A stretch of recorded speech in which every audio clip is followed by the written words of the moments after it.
আসসালামু আলাইকুম। Electrical power চ্যানেলের পক্ষ থেকে আপনাদেরকে জানাচ্ছি শুভেচ্ছা অভিনন্দন। আমরা নিত্য প্রয়োজনীয় ইলেকট্রিক্যালের যে কাজগুলো করে থাকি সেই কাজগুলোর ভিতরে আমরা যে ওয়ারিং করে থাকি, সেই ইন্ডাস্ট্রিয়াল বা বাসা বাড়িতে ওয়ারিং করে থাকি, সেই কিছু মালামাল আজকে ম্যাটেরিয়াল সম্পর্কে আমরা ধারণা দেব। এটি নিত্য প্রয়োজনীয়, অর্থাৎ আমাদের এখানে যে কাজগুলো করি, আমরা ইন্ডাস্ট্রিয়ালের যে কাজগুলো করে থাকি সেই মালামালগুলোর বেসিকটা আমরা আপনাদেরকে বোঝাবো। চলুন আমরা ইন্ডাস্ট্রিয়ালের যে বেসিকগুলো সম্পর্কে জেনে নিই। যেমন আমরা প্রথমে যদি ড্রিল মেশিনের কাজ করে থাকি, ড্রিল মেশিনের 6.5-এর যদি আমরা কাজ করে থাকি, অর্থাৎ আমরা 10 নম্বর রয়্যাল প্লাগ যদি দিয়ে আমরা ছিদ্র করতে যাই, তাহলে আমাদের কী পরিমাণ বিট লাগবে। দেখেন আমাদের কিন্তু রয়্যাল প্লাগের যে হোলটা করব সেটা কিন্তু আমাদের 6.5-এর বিট লাগবে, অর্থাৎ এটা বলা হয় এটা একটা ড্রিল বিট বলা হয়। এটার হলো 6.5, অর্থাৎ আমরা এই 6.5-এর কাজটা হলো যে আমরা এই রয়্যাল প্লাগটা দিয়ে আমরা এই স্যাটেলগুলো লাগাই ধরবো, অর্থাৎ এটা কিন্তু আমাদের 10 নম্বর রয়্যাল প্লাগ। এটা হচ্ছে আমাদের 3/4, অর্থাৎ স্টার স্ক্রু আমরা 1 ইঞ্চি হিসেবে জানি। এই স্টার স্ক্রু যখন আটকাবেন তখন কিন্তু আমরা একটা স্যাটেল লাগবে, এই স্যাটেলটার মাধ্যমে আমরা কিন্তু আটকাবো। দেখেন আমি এই স্যাটেলের ভিতরে স্ক্রুটা দিচ্ছি, দেওয়ার পরে কিন্তু আমরা এই ড্রিল বিটের সাহায্যে ড্রিল করে নিব। তারপরে কিন্তু আমরা রয়্যাল প্লাগ দিয়ে এভাবে ড্রিলের ভিতরে, অর্থাৎ আমরা যে ছিদ্রটা করবো সেই ছিদ্রের ভিতরে রয়্যাল প্লাগ ঢুকিয়ে দিয়ে, অর্থাৎ আমরা যদি এটাকে প্রেস করি, তারপরে কিন্তু আমাদের এই যে দেখতে পাচ্ছেন মেটাল পাইপ, এই মেটাল পাইপটা কিন্তু আটকেবে। অর্থাৎ আমরা যদি এইভাবে কাজ করি তাহলে কাজটা হবে। অর্থাৎ আমরা জেনে নিলাম যে এটা হলো 6.5-এর হ্যামার ড্রিল বিট, আর এটা হলো যে 3/4 স্যাটেল, অর্থাৎ আমরা যে ক্লাম বলি স্যাটেল ক্লাম, এটাকে ক্লাম বলা হয়।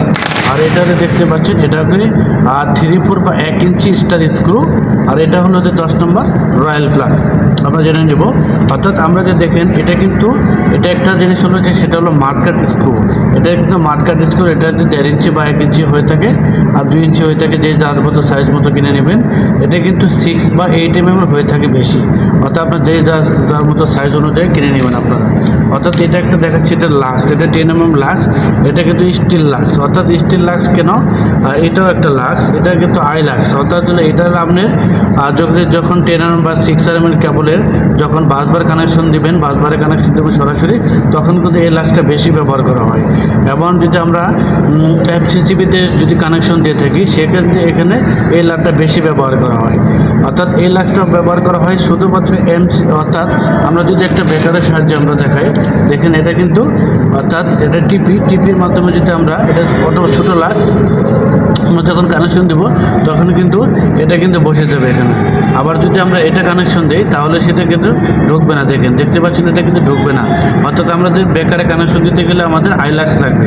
বুঝতে পারছেন আপনারা যে বেকারে কানেকশন দিলে আইলাক্স লাগবে, ইন আউট দুইটাই কিন্তু আইলাক্স লাগবে। এবং বাসবার থেকে যে কানেকশন দেবেন সেটা কিন্তু এটাও কিন্তু ও লাক্স, এই ও লাক্স লাগবে বাসবারে, আর আইলাক্স লাগবে বেকারে। অর্থাৎ এটা আপনাকে বোঝালাম। এখন যদি আরেকটা বিষয় বোঝাই, এটা হলো PVC কানেক্টর। অর্থাৎ আমরা যখন ফ্যান বা লাইট কানেকশন দিব, সেক্ষেত্রে আমরা এটা কিন্তু কানেক্টর ইউজ করতে পারি। এটা সুবিধার্থে কেন, যদি আপনি বারবার জয়েন্ট দেন, বারবার কাজ করতে হবে, বারবার খুলতে হবে, লাগাতে হবে, সেটা একটা ঝামেলা মনে হয়। সেই জন্য কিন্তু PVC ইন্ডাস্ট্রিয়াল আমরা কী করি, এটা কানেক্টর ইউজ করে থাকি। এটা দেখতে পাচ্ছেন PVC কানেক্টর, অর্থাৎ 10 থেকে 15 এম্পিয়ার হয়ে থাকে। অর্থাৎ আমরা দেখবেন এখানে দেখেন 3/4 PVC এলবো। অর্থাৎ আমরা যদি ইন্ডাস্ট্রিয়ালে বা বাসা বাড়িতে কাজ করে থাকি, বাসা বাড়িতে ম্যাক্সিমামই আমরা PVC চ্যানেল ইউজ করে থাকি। আর ইন্ডাস্ট্রিয়ালে কিন্তু আমরা ইউজ করে থাকি 3/4 পাইপ বা 1/2 ইঞ্চি পাইপ ইউজ করে থাকি। এটা একটা ফিটিংস, এটার নাম হলো এলবো। দেখেন এই যে আরেকটা বিট দেখতে পাচ্ছেন, এটা হলো SS ড্রিল বিট। অর্থাৎ আমরা যখন আয়রন ফোটা, এটি দেখতে পাচ্ছেন আরেকটা বিষয়, সেটা হলো SS ড্রিল বিট। আমরা SS ড্রিল বিটের কাজটা হলো যে আমরা যখন লোহা জাতীয়, অর্থাৎ আমরা ফ্ল্যাট বার বা অ্যাঙ্গেল বা হলো বক্স ফোটা করব, সেক্ষেত্রে কিন্তু আমরা এই বিটটা অবশ্যই মাস্ট বি প্রয়োজন। অর্থাৎ এই ড্রিল বিট ছাড়া কিন্তু আপনি ফোটা করতে পারবেন না। অর্থাৎ এটা যখন আপনার শপিংয়ে কিনতে যাবেন বা দোকানে কিনতে যাবেন, শপ সেন্টার বা ইলেকট্রিক্যাল সেন্টারের দোকানে যখন কিনতে যাবেন, তখন আপনাকে দোকানে যেয়ে বলবেন SS ড্রিল বিট। এটা কিন্তু একটা সাইজ আছে, দেখেন এটা হলো 3.6 mm। অর্থাৎ আপনি এটা যে কোনো যে সাইজে আপনি নিতে পারবেন, অবশ্যই কিনবেন সাইজ অনুযায়ী। আর এটা দেখছেন যে আপনি সবাই চিনে নিই, এটা হলো 3-3-1 গ্যাং বোর্ড, অর্থাৎ 3-3 PVC 1 গ্যাং বোর্ড করলে সবাই চিনবে। যেমন যে সিঙ্গেল বোর্ড বলেন, যেমন সিঙ্গেল PVC 1 গ্যাং বোর্ড, এটাও বলেন বা MK বোর্ড দেন আর সিঙ্গেল গ্যাং, তাহলে চিনবেন। ওটা অবশ্যই সবাই চিনেন আপনারা। আর এটা তো চিনেনি, এটা কিন্তু বেশিরভাগই ফিটিং হয় আপনার ইন্ডাস্ট্রিয়ালে। এটা হলো মেটাল ফ্লেক্সিবল। এটা কেন মেটাল ফ্লেক্সিবল বলা হয়েছে দেখেন, আপনি কিন্তু ভিতরে এসএস অর্থাৎ এই যে এসএস মেটাল ফ্লেক্সিবল, অর্থাৎ আমাদের এসএস দিয়ে কিন্তু এটা তৈরি করা হয়েছে, অর্থাৎ এই জন্য বলা হয় এসএস মেটাল ফ্লেক্সিবল পাইপ বলা হয়। এটা বেশিরভাগই কাজ করতে পারবেন আপনার যখন বিমে বা কোনো একটা কর্নারে আপনি কেবল ঢোকাতে পারতেছেন না, সেক্ষেত্রে যখন আপনি শর্ট পিস কেটে নিয়ে আপনি যখন কেবলে ঢুকে যখন কাজ করতে পারবেন, ইজিভাবে এটা কাজ করা যাবে। এবং এই ব্যান্ডের সাহায্যে কিন্তু অত ইজিভাবে কাজ করতে পারবেন। সেক্ষেত্রে আমরা এই মেটাল পাইপের অনেক উপকারিতা আছে। এটা দেখছেন এটা কেবলটাই, অর্থাৎ এই কেবলটা হলো 16 ইঞ্চি কেবলটা, অর্থাৎ এটা কিন্তু 16 ইঞ্চি, অর্থাৎ আমরা 300 mm, অর্থাৎ 300 mm যদি বলি তাহলে আমরা যদি ইঞ্চিতে মাপি তাহলে 16 ইঞ্চি আসবে, আর যদি বলি তাহলে 300 mm। অর্থাৎ এই কেবলটার কাজটা হলো, যদি আমরা এই কেবলটাকে দেখেন, আপনি যখন কোনো কাজ করছেন তখন এটা বাঁধার প্রয়োজন ছিল, তখন কিন্তু আপনি এটা কিন্তু লক করতে পারবেন। অর্থাৎ এটা যদি লক করে এটা কিন্তু আর খুলবে না, আপনি চাইলে খুলতে পারবেন, এটা কিন্তু খোলা যাবে, সিস্টেম আছে, অর্থাৎ আমরা খোলার প্রয়োজন বলে মনে করে না। এই যে দেখেন ইজিভাবে খোলা যাবে, এই যে আমি খুলতে পারছি, অর্থাৎ দেখতে পাচ্ছেন এটা কিন্তু আপনি খুলতেও পারবেন এমন লাগাতেও পারবেন। তো দেখতে পেলেন এটা হলো, অর্থাৎ আমাদের এটা হলো এসএস রয়্যাল বোর্ড, অর্থাৎ আমরা যে MS আছে রয়্যাল বোর্ড, SSও আছে। এটা কিন্তু এসএস রয়্যাল বোর্ড, এটা কিন্তু 10 মিলি, অর্থাৎ আমরা 10 mm, অর্থাৎ আমরা কি 10 নাম্বার হিসেবে সবাই চিনি। এটার কাজ হচ্ছে যে আমাদের কোনো বাড়ির যখন এসি বা সিলিং ফ্যান ঝুলাবেন, সেক্ষেত্রে কিন্তু আমাদের এটা অনেক উপকারে আসে। এটা তো দেখছেন সবাই চ্যানেল চিনি, এটা তো সবাই চেনে নি স্ক্রু ব্লেড।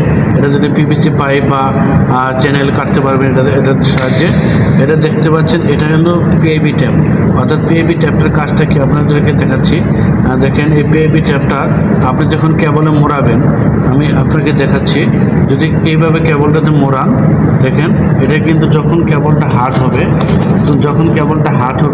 সেক্ষেত্রে কিন্তু কেবলটা কি হবে, এই যখন কেবল গরম হবে এটা কিন্তু ভালো উপকার করবে, অর্থাৎ কি এটা ঘামের মধ্যে লেগে যাবে।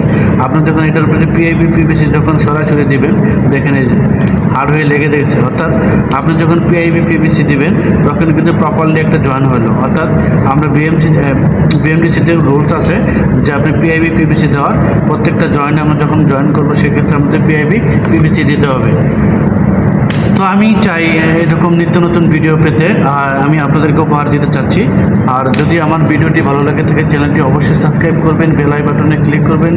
আর পরবর্তীতে ভিডিও দেখার আমন্ত্রণ জানিয়ে আজকের মতো বিদায় নিচ্ছি। সবাইকে ধন্যবাদ, ভালো থাকবেন, আল্লাহ হাফেজ।